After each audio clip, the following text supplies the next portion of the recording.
Nous sommes en Grèce, en moins 360 avant JC, quand le philosophe Platon écrit l'un de ses derniers dialogues appelé le Timée. Donc vite fait, un dialogue philosophique c'est un bouquin écrit comme une conversation entre plusieurs personnages qui parlent philosophie. Dedans, il y évoque une ancienne cité mystérieuse qui aurait été engloutie lors de violents tremblements de terre. Donc tremblement de terre plus tsunami égale petite sirène. Il y décrit par la suite, dans le Timée et le Critias, une ville florissante gouvernée par Atlas, le fils de Poséidon et de la nymphe Clito. D'accord. L'Atlantide est dessinée par Poséidon himself. Tu la sens, ma grosse cité. Et évidemment, la religion locale tourne autour du culte du dieu de la mer. En même temps, c'est censé être une ville portuaire, donc ça paraît logique. Mais d'après Critias, d'après Platon, d'après qui tu veux, les Atlantes sont avant tout connus pour leur métal légendaire, l'oricalque, littéralement cuivre des montagnes. Platon le décrit comme un métal presque aussi précieux que l'or. Et bon, s'il a existé, c'était très certainement qu'un mélange de cuivre. Donc pour faire court, c'est le pays du swag. Et petit à petit, les Atlantes commencent à devenir difficiles à vivre. Et ils se mettent en tête de coloniser tous les poteaux qui sont autour.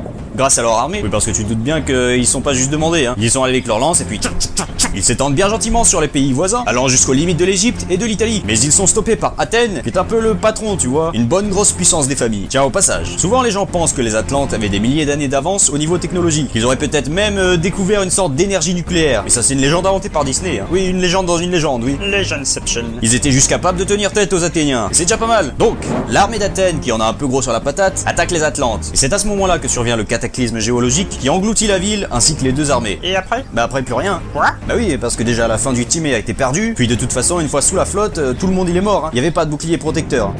Platon devait écrire un troisième dialogue où il décrivait la guerre entre Athènes et les Atlantes, ainsi que leur fin. En gros, filer quelques détails, quoi. Mais il l'a jamais fait parce que nique la logique. Et du coup, personne l'a retrouvé cette cité engloutie? Eh bien non, parce que déjà il est très probable qu'elle n'ait pas existé. Beaucoup pensent que Platon aurait inventé l'Atlantide pour parler de sa propre cité d'Athènes, qu'il considérait alors comme décadente. Certains en revanche émettent l'hypothèse que le philosophe se serait inspiré de faits réels, comme la montée des eaux après la fin de l'ère glaciaire de Wurm, ou Wurm, qui suite à une fonte de dizaines ou centaines d'années, et finit par engloutir de nombreuses villes côtières. On parle en général de l'île de Santorin comme la candidate la plus probable à être l'Atlantide, qui se serait retrouvée sous les flots de façon très brutale, notamment à cause du détroit de Gibraltar, qui l'a protégée jusqu'à ce qu'il cède. Mais Platon situe la cité légendaire après les colonnes d'Hercule, donc dans l'Atlantique, ce qui ne correspond pas vraiment. Malgré tout, de nombreuses personnes, professionnelles comme amateurs, y croient dur comme fer et ont dédié leur vie à la recherche de l'Atlantide. L'île engloutie est encore très présente dans la culture de façon générale, et continue à en faire rêver plus d'un. Je pense notamment à Jules Verne, qui en a consacré une partie de son excellent livre 20 000 lieues sous les mers, et le mec était un gros BG prophétique, donc on peut quand même se poser des questions. Mais bon, c'est évidemment à vous